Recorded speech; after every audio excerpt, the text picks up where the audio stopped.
Krvni tlak, znači ta riječ se zapravo odnosi na vrijednosti tlaka u našim arterijama, znači u krvnim žilama našeg tijela. Optimalno je da su te vrijednosti tlaka ispod 140 sa 80.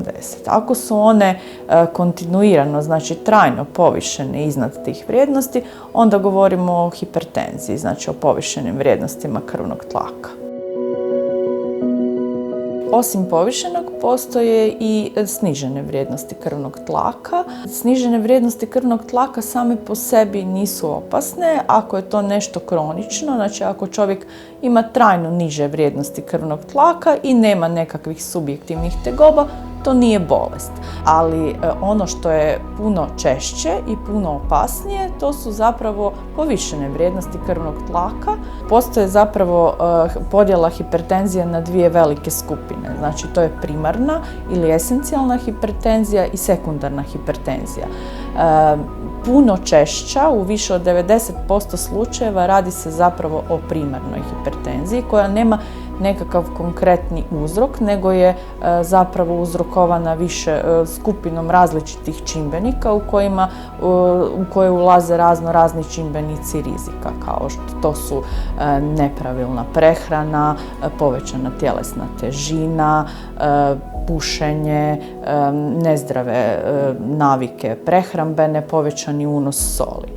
Dok se kod sekundarne hipertenzije, zapravo koja je puno rjeđa, radi zapravo o hipertenziji, o povišenim vrijednostima krvnog tlaka koji su uzrokovani nekom drugom bolešću, znači za koju možemo točno naći uzrok. Naprimjer, to mogu biti bolesti bubrega, može se raditi o bolesti poremećajima funkcije nadbrežne žlijezde ili, naprimjer, čak i kod uzimanja nekih lijekova, kao što je, naprimjer, dugotrajno korištenje, naprimjer, kortikosteroidne terapije. Visoki krvni tlak često se naziva tihim ubojicom. Zašto je to tako? Zato što visoke vrijednosti krvnog tlaka često ne daju simptome. Znači, ljudi mogu dosta dugo vremena imati povišene vrijednosti krvnog tlaka, a da nužno nemaju simptome. Ako ga ne mjere, oni jednostavno neće znati da imaju povišene vrijednosti krvnog tlaka. Postoji još jedna druga porazna činjenica, a to je da recimo jako velik broj ljudi koji znaju da imaju povišene vrijednosti krvnog tlaka, upravo baš zato što on ne daje neke simptome, tome ne daju previše na značenju, pa ga onda ne liječe i ne poduzimaju ništa na promjeni životnih navika. Tako da zapravo i na taj način je on tihi ubojica, čak i kad znamo da ga imamo, zahvaljujući činjenici da ne izaziva simptome, ga neadekvatno liječimo. Hipertenzija kao dijagnoza dijagnosticira se zapravo vrlo jednostavno, znači mjerenjem krvnog tlaka. Prvo moramo imati u više navrata izmjerene povišene vrijednosti krvnog tlaka. Ne može se odnositi samo na jedno mjerenje. Postoje i druge neke dijagnostičke metode, na primjer kao što je holter tlaka, znači kada se kontinuirano 24 sata mjere vrijednosti krvnog tlaka i na temelju opetovanih mjerenja povišenog krvnog tlaka nekomu možemo postaviti dijagnozu hipertenzije, arterijske hipertenzije.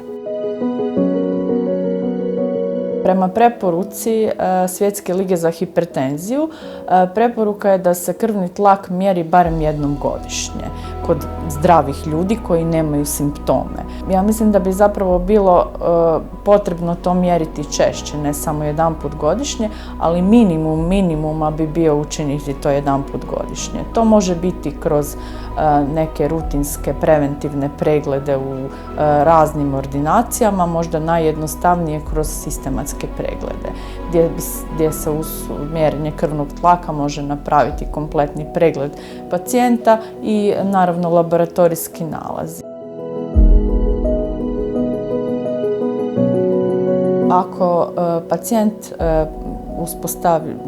ako mu se postavi dijagnoza povišenog krvnog tlaka, on se zapravo treba javiti u ordinacije, to može biti javiti se prvo svom liječniku obiteljske medicine, naravno, dalje može se javiti u specijalističke ordinacije internista, kardiologa, nefrologa.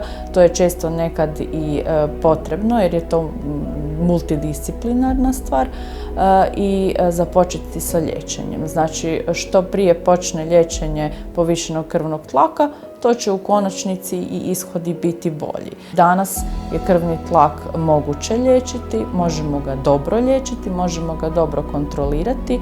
Imamo jako puno antihipertenziva na izbor i samo je zapravo bitno početi i biti ustrajan. Važno je raditi preventivne preglede kako bismo spriječili dalje komplikacije i posljedice krvnog tlaka. Jako ga je važno prepoznati na vrijeme. U Svetoj Katarini imamo mogućnost preventivnih sistematskih pregleda i kardioloških pregleda, stoga svatko ko ima potrebu za takvim pregledima može se s povjerenjem javiti.